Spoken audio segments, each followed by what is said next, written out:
ایک خاص عشرہ آ رہا ہے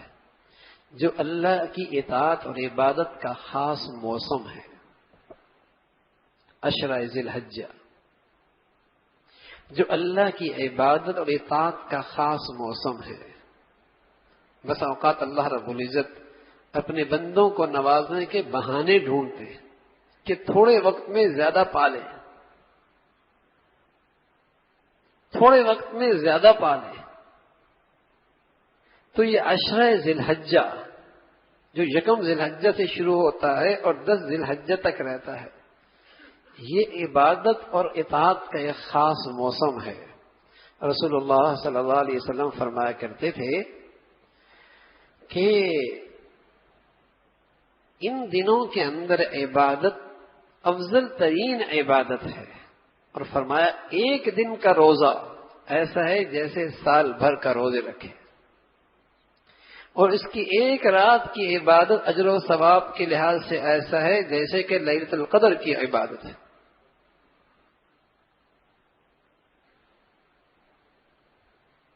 اس کی ایک دن کی عبادت روزہ ایسا جیسے ایک سال کے روزے کے برابر، اور جس کی ایک رات کی عبادت اجر و ثواب کے لحاظ سے ایسی جیسے کہ شب قدر کی بقدر۔ اور عرفہ کا روزہ 9ویں تاریخ کا، اس کے بدولت اللہ ایک سال پہلے کے اور ایک سال بعد کے تمام صغیرہ گناہوں کو معاف فرمائے۔ یہ خاص موسم ہے عبادت کا۔ اس میں کچھ مسلمان ایسے ہیں جو اس موسم کی ایک خاص عبادت انجام دیتے ہیں جو صرف اسی موسم میں ادا ہوتی ہے، اور وہ حج کی عبادت ہے۔ حج کی عبادت ہے، اور اس حج کی عبادت میں وہ خوشبو بھی نہیں لگاتے، وہ سلا ہوا کپڑا بھی نہیں پہنتے، وہ بال بھی نہیں کاٹتے، وہ ناخون بھی نہیں کاٹتے۔ تو حضور علیہ الصلوۃ والسلام نے فرمایا کہ اللہ رب العزت کی ان پر ایک خاص بارش ہوتی ہے رحمت کی، لیکن جو دور دراز مسلمان رہتے ہیں اگر ان اللہ کے ان بندوں کی تھوڑی سی مشابہت اختیار کر لیں گے، اور یہ بھی ناخون نہ کاٹیں ان 10 دنوں میں، اور بال نہ کاٹیں، اور اس سے پہلے اپنے بال اور ناخون کاٹ لیں، اور ان 10 دنوں کے اندر ان کی مشابہت میں یہ عمل نہ کریں، تو اللہ رب العزت ان کو بھی اپنی رحمت سے محروم نہیں فرمائے گا۔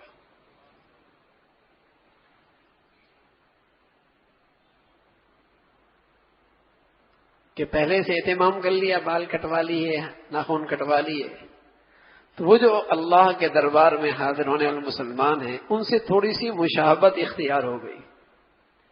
تو اللہ بہانے ڈھونڈتا ہے اپنے بندوں کو نوازنے کے، بہانے ڈھونڈتا ہے۔ اس موسم کی قدر کرو، عبادت میں اضافہ دکھاؤ، اللہ کو شوق دکھاؤ، عبادت کا رغبت دکھاؤ کہ واقعی ہی ہم عبادت اور طاعت کے شوقین ہیں، ہمیں آخرت کی فکر ہے، زندگی کے مقصد سے ہمیں لگاؤ ہے۔ اس موسم میں دکھاؤ، اپنے بچوں کو بھی، اپنے عورتوں کو بھی، گھروں کے اندر ماحول بنے عبادات کا۔ اللہ رب العزت بھائی مجھے بھی اور آپ کو بھی جو کچھ کہا سنا عمل کی توفیق نصیب فرما دے۔